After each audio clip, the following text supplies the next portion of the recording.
On the 5th of February 2024, a neighbor's dog found a dead newborn baby in a field in western Estonia.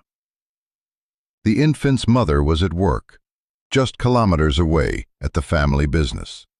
She had gone in that morning as if nothing had happened. Within days, she would be in London, partying and posting on social media. Hello? I have a problem. We have a big dog, and it brought me a newborn boy, a baby, dead. He's kind of curled up. There's an umbilical cord.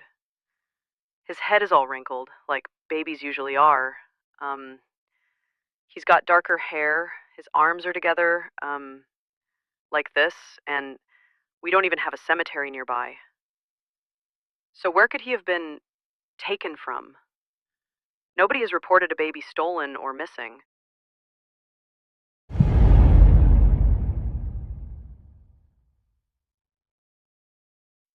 Suure-Lähtru, a small village in western Estonia, near the town of Haapsalu. Farming country, quiet roads, neighbors who know each other's business. It is not the kind of place where international models usually live. But in early 2024, that is exactly where Kairi Kuusama was, living at her parents' farmstead in a village most Estonians would not be able to place on a map. From the outside, her life looked like anything but that. Her Instagram grid showed fashion events and professional shoots. She was listed on international modeling platforms. She had attended London Fashion Week. She had connections in Dubai. In this episode, we are going to follow the full story of what really happened in February 2024. We will look at the evidence that tied Kairi to a crime she denied committing. We will examine what the courts found and what her own words revealed. Before we go further, I want to take time for the person this case is actually about. He was a baby boy. He was full-term, viable, born alive, according to the medical and forensic evidence presented in court. He had 10 fingers and 10 toes. He was a complete human being who, under different circumstances, would have taken a breath, cried, been held. He was never registered in life. He was buried, but not in a churchyard, not in a grave anyone could visit. He was buried in a field, alone, by his mother, after she killed him. Neonatal abandonment and infanticide are not unknown in Estonia, or anywhere. There are resources. There are crisis services. There are legal protections for mothers in impossible situations. There are anonymous drop boxes in some Estonian cities where a child can be left safely. None of those options were taken. He was a baby boy. He was real. And he matters. Late 2023, Kairi Kuusama is 31 years old. She has returned to live at her parents' farmstead in Suure-Lähtru. To the outside world, and to her social media following, she appears to be living her usual life, posting, modeling, engaging with her audience. But she is pregnant. How long she knew and how much she concealed it became a matter for the court. The judge found that she was aware of her pregnancy, at least from a certain point. She never sought medical care. She never told the world.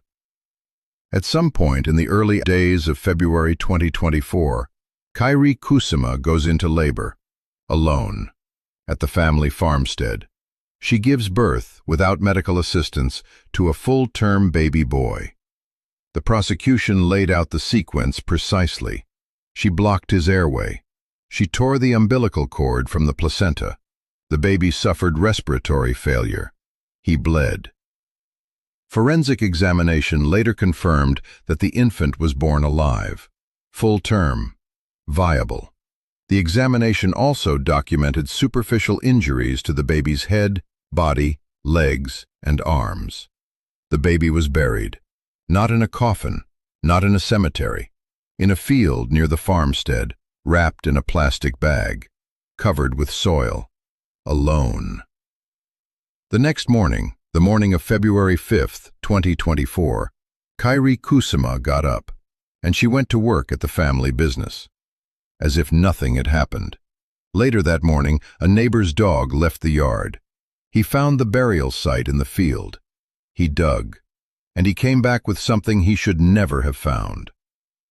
At some point on the 5th of February, the Emergency Response Center received a call. Police were dispatched. The investigation had begun. Kairi did not learn about it from the police. She learned about it from her sister, who contacted her to tell her the body had been found. What happened in that conversation, what was said, would later become a matter for the courts. While police searched for the newborn's mother, assuming she might need medical care, while forensic teams began their work, while the neighborhood tried to understand what had happened, Kairi Kusama left Estonia. Her destination? London. London Fashion Week. She posted on Instagram the curated version of a life that was continuing normally. For her followers, nothing had changed. For her family, some of whom were watching both the police activity at the farmstead and her social media feed simultaneously, the dissonance was profound. Family members sent her money. They expected her to come home. She did not come home. She flew from London to Morocco. Estonian investigators maintained contact with her throughout this period. They were, as it would later emerge, attempting to lure her back to Estonia voluntarily. She maintained consistently that she had never been pregnant. She denied it to her family. She denied it to police. But back in Estonia, the forensic evidence was building a different story. The DNA was on her dental braces. It is not the kind of evidence that has an innocent explanation. The clothes told the same story. Breast milk does not appear randomly. It appears after a birth. By the time Moroccan police received the international alert, investigators in Estonia already had what they needed.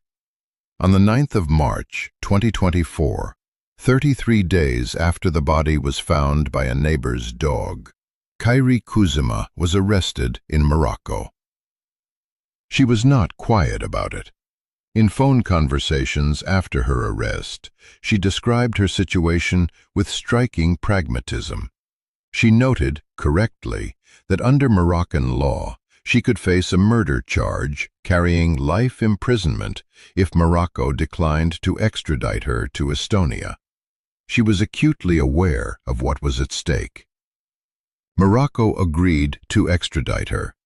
The process was completed in approximately 4 months. In July 2024, Kairi Kusama returned to Estonia, in custody. Here is what I keep coming back to. Not the crime itself, as devastating as it is. This. While forensic officers were processing the farmstead where her baby had been born and died, Kairi Kusama was posting on Instagram. Not hiding, not in crisis, not silent. Posting. At London Fashion Week, the trial brought out one more detail that I want you to sit with. Kairi's brother, Kaupo, testified in court. He said that on the 5th of February, the day the body was discovered, the family had lunch together at the farmstead. Lunch together at the family table, on the day a neighbor's dog found what she had left in the field. The trial also heard that police surveillance of communications between Kairi and her sister was ruled inadmissible. What was in those messages will not be part of the public record. Whatever she said to her family, whatever explanations were offered or withheld, that remains private. Kairi Kusama herself, in public statements during proceedings, said that her tragedy had been turned into a media show. She accepted the child as her own, but denied the murder charge. The court did not accept that denial. On the 20th of February, 2025, 1 year after the event, a judge at Pärnu County Court delivered a verdict.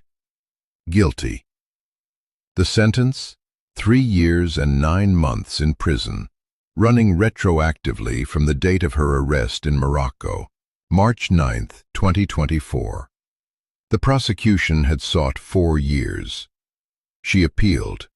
The prosecution also appealed, specifically because the trial court had dismissed the desecration of corpse charge, finding it may only constitute a misdemeanor. The prosecution sought an additional 6 months for that charge. On the 25th of August, 2025, Tallinn Circuit Court upheld the conviction. The ruling became legally final. The sentence stood. She remains in prison. Her full sentence runs until approximately December 2027. Her parents pursued legal action against internet commentators and media outlets following the verdict. Their position and the full extent of what the family knew and when has not been addressed in the available public record. I want to end where I began. There was a baby, a full-term boy, born alive in February 2024 in a farmhouse in Western Estonia. He never got to be anything beyond that. He never got to be held or introduced to the world. The legal system said his death was a crime. 3 years and 9 months. Whether that is enough, whether any sentence is ever enough in a case like this, is a question I'll leave for you. If you or someone you know is in a crisis pregnancy and does not know what to do, there is help. Women's support organizations provide confidential assistance in most countries.